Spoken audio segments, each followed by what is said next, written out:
بسم الله الرحمن الرحيم. مرحبا بمتتبعات ومتتبعي أكاديمية أماروش للرياضيات.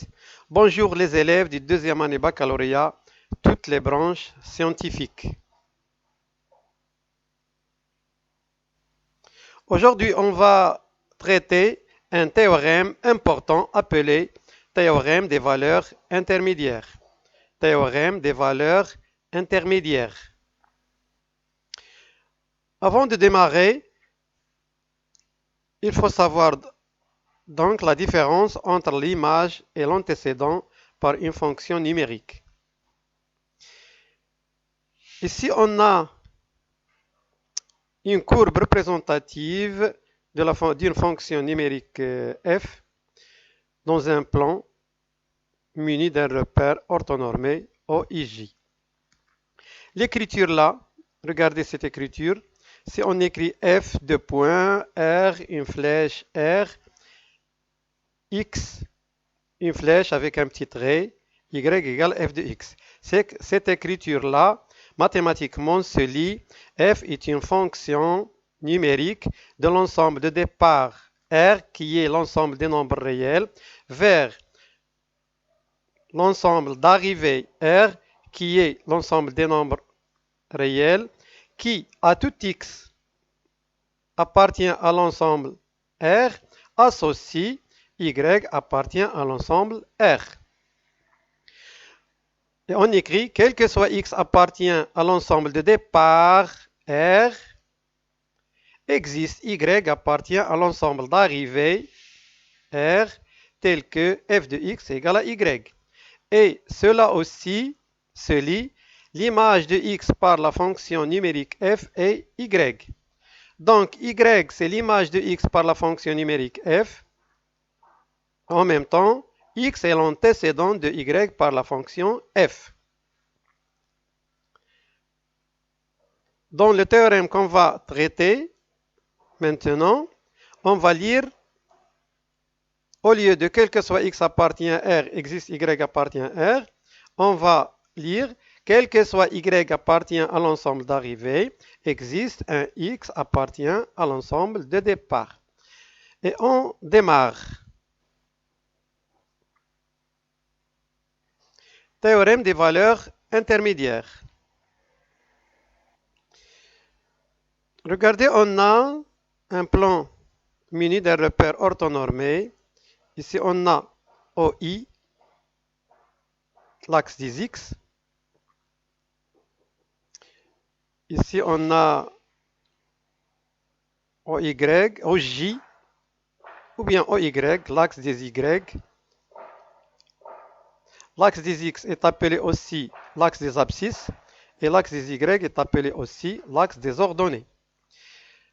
On donne f est une fonction continue sur l'intervalle AB. Ici on a A par exemple, ici on a B et on a aussi f de A est inférieur à f de B, c'est-à-dire l'image de f, non, l'image de A par la fonction f est inférieure à l'image de B par la fonction f. La courbe représentative, c'est celle-là, en rouge. Donc, lorsqu'on a f est continu sur l'intervalle AB et f de A est inférieur à f de B, cela implique que quel que soit K appartient à f de A, l'intervalle f de A, f de B. Regardez, K appartient à l'intervalle f de A, f de B. Il existe un alpha qui appartient à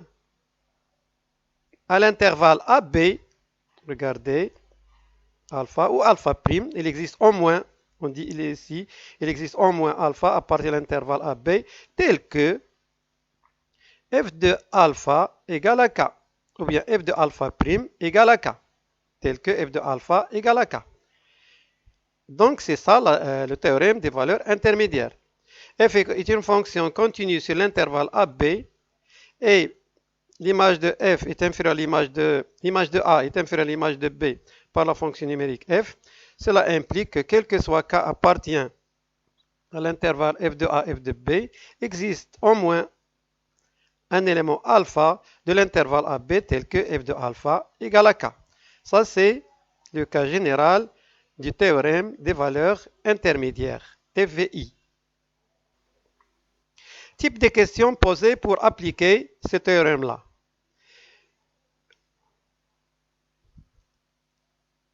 Le premier type, démontrer qu'il existe alpha appartient à l'intervalle AB tel que f de alpha égale à k. Ou bien démontrer que existe alpha est compris entre A et B sous forme d'un encadrement tel que f de alpha égale à k. Ça, c'est un type de question posée. Ou bien démontrer que l'équation f de x égale à k admet au moins une solution alpha dans l'intervalle AB. Un autre type, démontrer que l'équation f de x égale à 0, on peut remplacer k par 0, admet une et une seule solution alpha dans l'intervalle AB. Ou bien, quel est le nombre de solutions de l'équation f de x égale à 0? Ou bien f de x égale à k. Quel est le nombre de solutions de l'équation f de x égale à 0? Ce sont des types de questions posées pour l'application du TVI, théorème des valeurs intermédiaires. Exemple. Soit dans l'ensemble des nombres réels R, la fonction f de x égale à x au carré. Démontrez donc que l'équation f de x égale à 2 admet au moins une solution alpha dans l'intervalle moins 2, 2.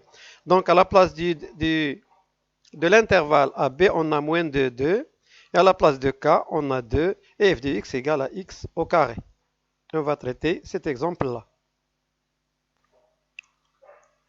Donc on a dans un plan muni d'un repère orthonormé OIJ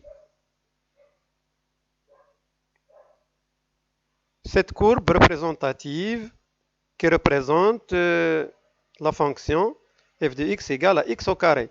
On sait que la fonction f de x égale à x au carré, sa courbe représentative est un parabole. C'est une fonction usuelle.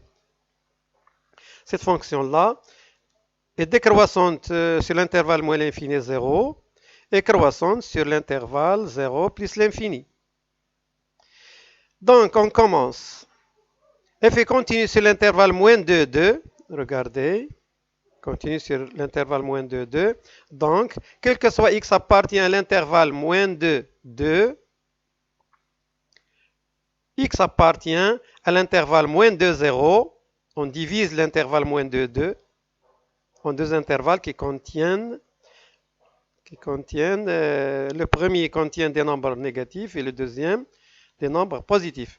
Donc, quel que soit x appartient à l'intervalle moins 2, 2, x appartient à l'intervalle moins 2, 0 ou x appartient à l'intervalle 0, 2. Ceci nous donne que f de x appartient à l'intervalle f de 0, f de moins 2. Lorsque x appartient à l'intervalle moins 2, 0, f de x appartient à f de 0, f de moins 2, puisque f est strictement décroissante sur moins 2, 0. Regardez, sur moins 2, 0, la fonction est strictement décroissante. Ou bien, f de x appartient à l'intervalle f de 0, 2, car f est strictement croissante sur l'intervalle 0, 2. Et ceci nous donne aussi que f de x appartient, regardez, l'intervalle f de 0, f de moins 2 nous donne l'intervalle 0, 4, puisque f de 0 égale à 0, f de moins 2 égale à 4. Union, on parle maintenant des intervalles, donc on va écrire à la place de ou union, l'intervalle 0, 4, et ceci, c'est l'image de l'intervalle f de 0, f de x appartient à f de 0, f de 2, donc f de 0 égale à 0, f de 2 égale à 0, 4. L'intervalle 0, 4. Donc f de x appartient à l'intervalle 0, 4. Et on continue. Puisque 2 appartient, regardez ici 2, appartient à l'intervalle 0, 4. Alors, existe au moins alpha appartient à l'intervalle, regardez ici, moins de 2, tel que f de alpha égale à 2. F de alpha égale à 2, regardez la figure, f de alpha prime égale à 2. Conclusion, l'équation f de x égale à 2 admet au moins une solution alpha dans l'intervalle moins 2, 2.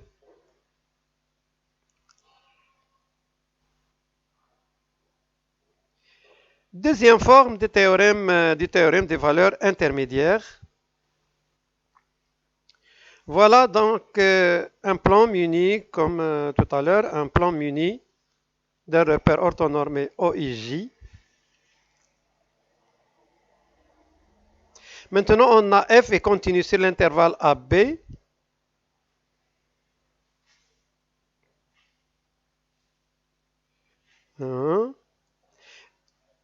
F est strictement croissante sur l'intervalle AB. Maintenant, on a la fonction f est strictement croissante sur l'intervalle AB, comme on voit sur la figure. Donc, on a ajouté au cas général du TVI la monotonie f est strictement croissante sur l'intervalle AB. Donc, ceci implique que quel que soit K appartient à l'intervalle f de A, f de B, existe maintenant un et un seul élément alpha appartient à l'intervalle AB tel que, regardez la figure, tel que f de alpha égale à K. Lorsqu'on a la monotonie, au lieu d'écrire existe au moins un élément alpha, on écrit existe un et un seul alpha appartient à l'intervalle AB tel que f de alpha égale à K. On passe à un exemple. Toujours, on prend la fonction f de x égale à x au carré dans l'ensemble R. Démontrer que l'équation f de x égale à 2 admet une et une seule solution alpha dans l'intervalle 0, 2. Donc, dans le plan P muni de repères orthonormés OIJ, on a la courbe représentative de la fonction f de x égale à x au carré et c'est là, en rouge. F est continu sur l'intervalle 0, 2. F est strictement croissante sur l'intervalle 0, 2, comme on voit sur la figure. Donc, quel que soit x appartient à l'intervalle 0, 2, f de x appartient à l'intervalle f de 0, f de 2, puisque f est strictement croissante. Ceci nous donne f de x à part l'image de x par la fonction numérique f appartient à l'intervalle 0, 4. f de 0 égale à 0 au carré, c'est 0. f de 2, 2 au carré, c'est 4. Donc f de x appartient à l'intervalle 0, 4. Et puisque le 2 appartient à l'intervalle 0, 4, alors il existe un et un seul élément alpha appartient à 0, 2, ici, comme on voit sur la figure, tel que f de alpha égale à 2. D'après le théorème des valeurs intermédiaires, donc. Conclusion, l'équation f de x égale à 2 admet une et une seule solution alpha dans l'intervalle 0, 2.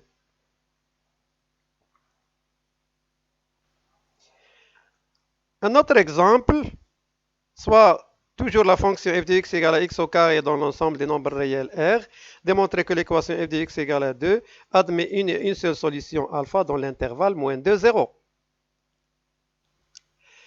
Donc, dans le plan P muni du repère orthonormé OIJ, toujours on a la courbe représentative de la fonction étudiée f de x égale à x au carré. Maintenant, on va répondre à la question sur l'intervalle moins 2, 0. Et on regarde ici, on observe que sur moins 2, 0, l'intervalle moins 2, 0, la fonction f est strictement décroissante. Donc, on a f est continu sur l'intervalle moins 2, 0. De plus, f est strictement décroissante sur l'intervalle moins 2, 0. Donc, quel que soit x appartient à l'intervalle moins 2, 0, f de x appartient à l'intervalle f de 0, f de moins 2. Ceci nous donne f de x appartient à 0, 4. Et puisque 2 appartient à 0, 4, comme on voit sur la figure, alors existe un seul élément alpha appartient à l'intervalle moins 2, 0, comme on voit sur la figure, tel que f de alpha égale à 2. Donc, sur l'intervalle 0, 4, 2 appartient à 0, 4, l'intervalle 0, 4. Et ceci nous donne qu'il existe un seul élément alpha de moins 2, 0, tel que f de alpha égale à 2. d'après le théorème des valeurs intermédiaires. Conclusion, l'équation f de x égale à 2 admet une et une seule solution alpha dans l'intervalle moins 2, 0. Troisième forme du théorème des valeurs intermédiaires. On a ici un plan P muni de repères orthonormés OI, J ou bien OI, OJ. On a f est continu sur l'intervalle AB, f est strictement croissante sur l'intervalle AB. Vous regardez ici que cette courbe-là coupe l'axe des abscisses. La troisième forme du TVI, théorème des valeurs intermédiaires. Donc on a f est continu sur l'intervalle AB, f est strictement croissante sur l'intervalle AB.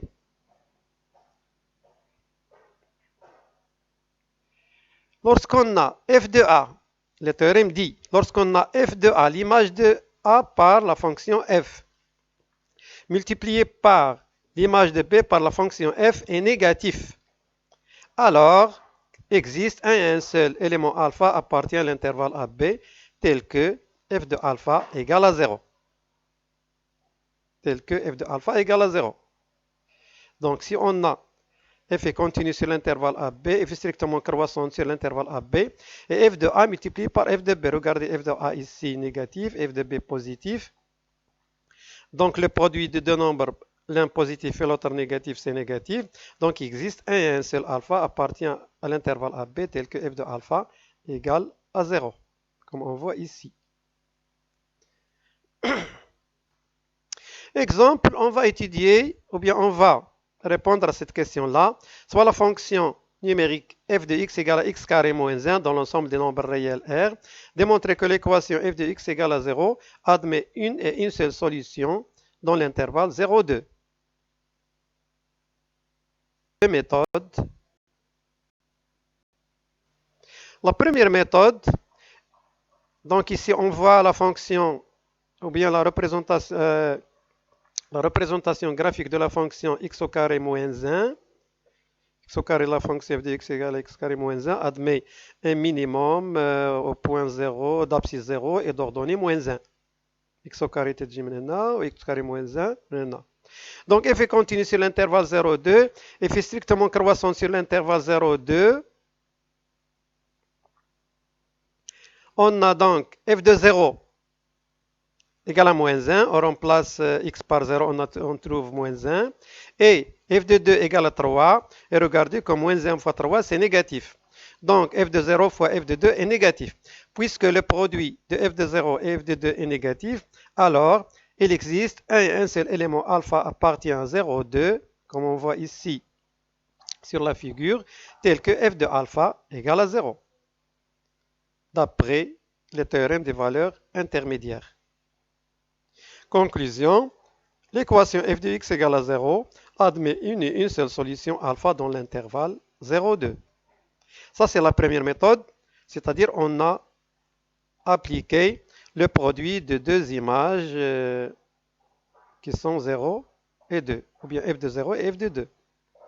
Deuxième méthode, on va appliquer l'image directement l'image d'un intervalle. Ici, on a la représentation graphique de la fonction f de x égale à x carré moins 1. Toujours la continuité, f est continue sur l'intervalle 0, 2. F est strictement croissante sur l'intervalle 0, 2, comme on voit ici. Donc, quel que soit x appartient à 0, 2, f de x appartient à f de 0, f de 2, puisque f est strictement croissante. Donc, f de x appartient à l'intervalle moins 1, 3. Et on sait que 0 appartient à l'intervalle moins 1, 3, puisque 0 est supérieur strictement à moins 1 et inférieur strictement à 3. Alors, il existe un et un seul élément alpha appartient à l'intervalle 0, 2, tel que f de alpha égale à 0. Regardez la figure, d'après le théorème des valeurs intermédiaires. Conclusion, l'équation f de x égale à 0, donc, admet une seule solution alpha dans l'intervalle 0, 2.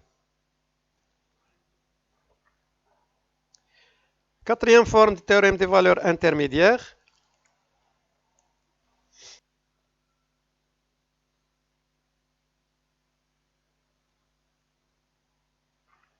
Donc, on a dans un plan P muni d'un repère orthonormé OIJ. F est continu sur l'intervalle AB. Regardez AB. F est strictement décroissante sur l'intervalle AB. Et on remarque que cette courbe-là coupe l'axe des abscisses. Et f de A fois f de B est inférieur ou égal à 0. Regardez que f de A est positif et f de B est négatif. Donc le produit, c'est négatif. Ceci implique qu'il existe un élément alpha, un et un seul élément alpha appartient à l'intervalle AB, tel que f de alpha égale à 0.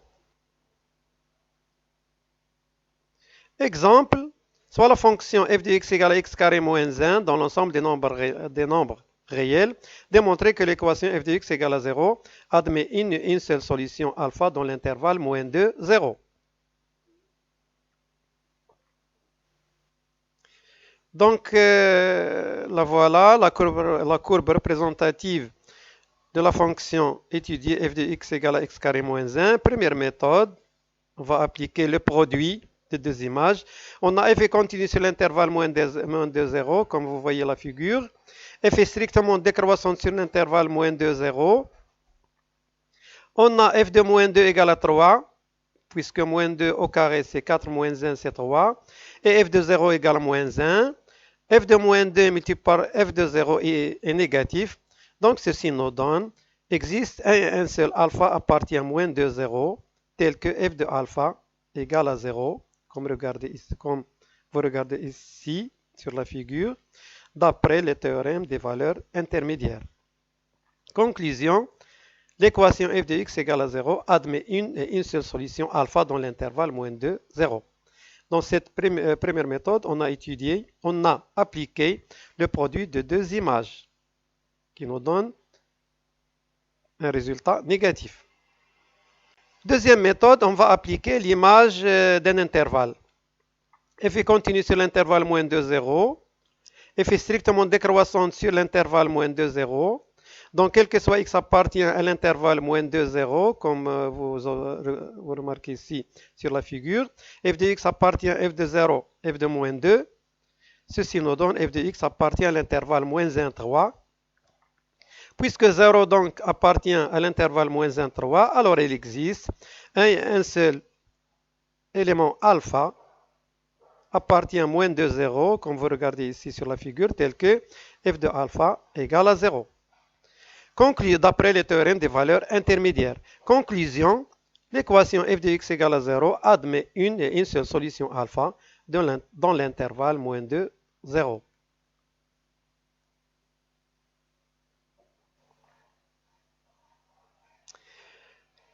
Exercice. On considère une fonction numérique définie et continue strictement décroissante dans l'ensemble des nombres réels R. On donne les nombres réels A et B tels que A est inférieur strictement à B. Démontrer que l'équation f de x égale à x admet une seule solution dans alpha dans l'intervalle AB. On a maintenant, au lieu d'un nombre k, f de x égale à k, on a f de x égale à x.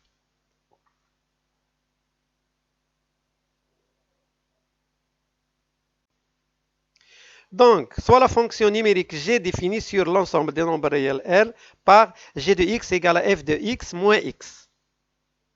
Au lieu de travailler par la fonction f, on va travailler maintenant par la fonction g définie par f de x moins x. Démontrons donc que g est continu d'abord sur l'intervalle AB. On a f est continu sur l'intervalle AB, d'après les données. Et moins x est continu sur l'intervalle AB, évidemment. Donc, g est continu sur l'intervalle AB comme somme de deux fonctions continues. Ça, c'est la continuité de la fonction g. Démontrons que maintenant que g est strictement décroissante sur l'intervalle AB. Montrant que x est inférieur strictement à y implique que g de x est supérieur strictement à g de y. C'est la définition de la monotonie strictement décroissante. Donc, déterminons le signe de g de x moins g de y. On a g de x moins g de y égale g de x, il y a f de x moins x, g de y, il y a f de y moins y. Donc, égal à f de x moins f de y plus y. On a enlevé les parenthèses. Ceci est équivalent à f de x moins f de y plus y moins x. Regardez ici, on a f de x moins f de y et ici y moins x. On a x est inférieur strictement à y. Donc f de x est supérieur strictement à f de y. Car f est strictement décroissante. Et puisque f de x moins f de y est positif, d'abord f de x moins f de y est supérieur à 0, car f de x est supérieur à f de y. Et y moins x est supérieur à 0, car x est inférieur à y. Ici, on a démontré que f de x est supérieur à f de y, c'est-à-dire f de x moins f de y est supérieur à 0. On a x est inférieur à y, donc y moins x supérieur strictement à 0. On a f de x moins f de y est supérieur à 0. Y moins x supérieur à 0. Donc la somme des deux nombres positifs est un nombre positif. Alors f de x moins f de y plus y moins x est supérieur strictement à 0. D'où g de x moins g de y est supérieur strictement à 0. Et c'est ceci le résultat demandé. D'où g de x est supérieur à g de y. Conclusion, lorsqu'on a x est inférieur à y, alors on a g de x est supérieur à g de y. Ceci nous donne que g est strictement décroissante sur l'intervalle AB. On a démontré donc la continuité et la monotonie. Et on va continuer. Soit la fonction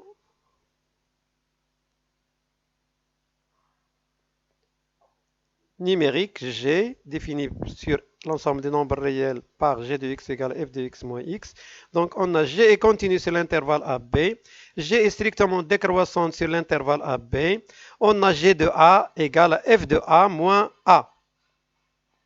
G de a égale à f de a moins a. Et g de b égale à f de b moins b. On va multiplier g de a par g de b et on va trouver, il faut trouver que le résultat est négatif. Donc on a f de a appartient à l'intervalle AB, c'est-à-dire f de a compris entre a et b. Ceci nous donne que f de a est supérieur à a.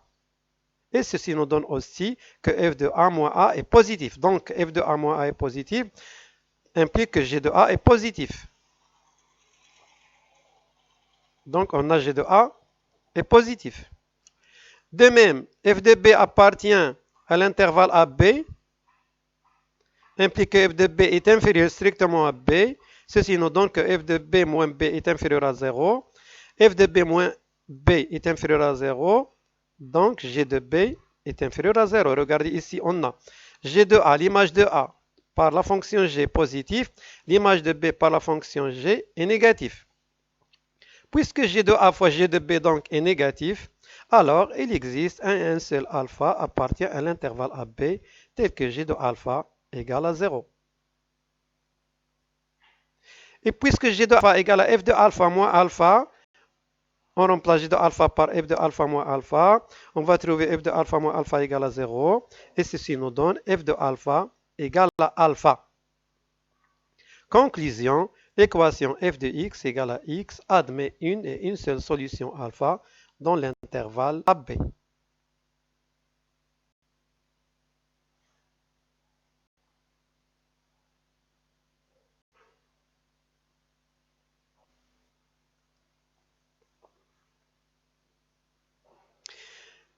Cinquième forme du théorème des valeurs intermédiaires.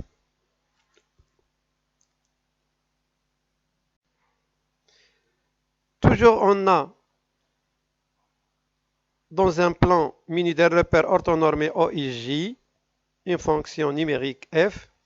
Maintenant, regardez, on a une représentation graphique d'une fonction numérique f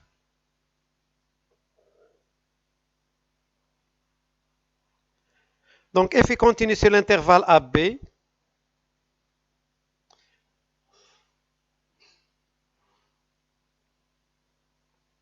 Maintenant, on a deux extrémums. Regardez ici, on a deux extrémums.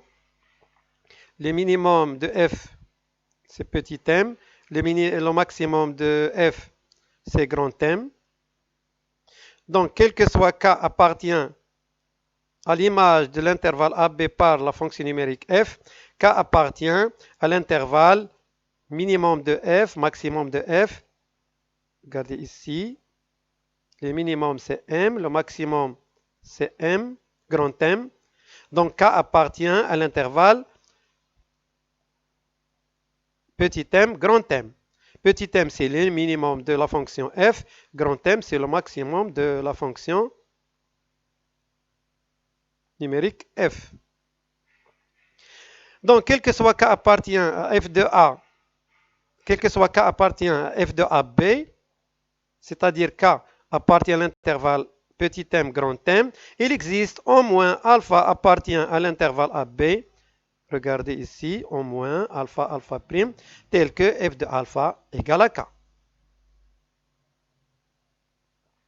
On rappelle que m, ou bien que f admet deux extrémums. Petit m égale à minimum de f, la fonction f, et grand M égale à maximum de la fonction f. Dans ce théorème des valeurs intermédiaires, on utilise le minimum et le maximum. Le minimum et le maximum. Donc, exemple, soit la fonction numérique f continue sur l'intervalle AB tel que a est inférieur à b. N est un nombre antinaturel et non nul. x1, x2, x3, x4, xn sont des éléments de l'intervalle AB.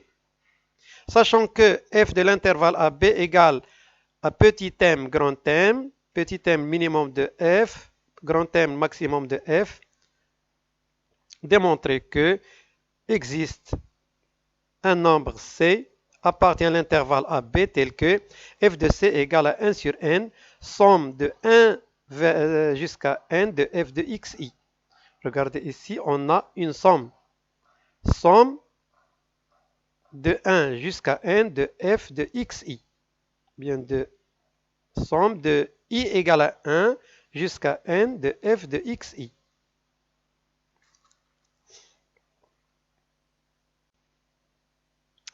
Donc, on a f est continu sur l'intervalle AB, démontrant que 1 sur n, somme de x de i égale à 1 jusqu'à n de f de xi appartient à l'intervalle petit m, grand M.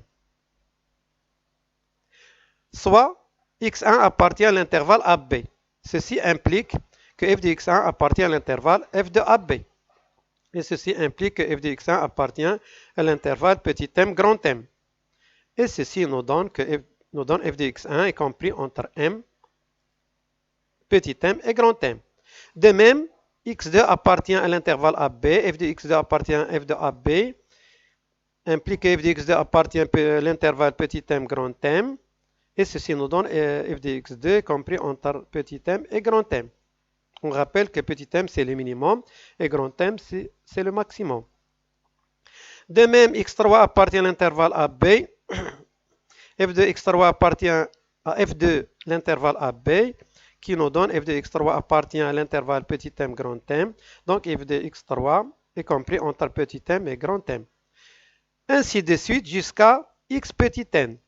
xn appartient à l'intervalle AB, implique que f de xn appartient à l'intervalle f de AB, implique que f de xn appartient à l'intervalle petit m, grand M. Et ceci nous donne que f de xn est compris entre petit m et grand M. Et on va faire la somme de f de x1 plus f de x2 plus f de x3 plus f de xn et les m, la somme des m et la somme des grands M. Puisqu'on a besoin de la somme. Donc f de x1 plus f de x2 plus f de x3 plus etc. jusqu'à plus f de xn est compris entre petit m plus petit m plus petit m plus petit m n fois. Et grand M plus grand M plus grand M n fois. Cette écriture-là, c'est la somme de f de xi de la somme de f de xi quand i égale à 1 jusqu'à n, ou bien de i égale à 1 jusqu'à n, est compris entre la somme de i égale à 1 jusqu'à n de petit m et la somme de i égale à 1 jusqu'à n de grand M. Donc, la somme de f de xi reste la somme de f de xi de i égale à 1 jusqu'à n est compris entre la somme de i égale à 1 jusqu'à n de m nous donne nm, tout simplement, puisqu'on a n éléments. Ici, n grand M. Et on divise par petit n puisqu'il est un nombre antinaturel non nul. On va trouver 1 sur n, somme de i égale à 1 jusqu'à n de f de xi, compris entre m et grand M. Regardez, cet élément-là est compris entre m et grand M, c'est-à-dire appartient à l'intervalle petit m, grand M. Donc, la voilà. Donc, on a f de AB égale à l'intervalle petit m, grand M. Et puisque 1 sur n, somme de i égale à 1 jusqu'à n de f de x appartient à l'intervalle petit m, petit m, grand M, alors il existe C appartient à l'intervalle AB tel que f de C égale à 1 sur n, somme de i égale à 1 jusqu'à n de f de xi d'après le théorème des valeurs intermédiaires. Et on a abouti au résultat voulu. Donc on a terminé cette séance-là. Merci de votre attention et au revoir.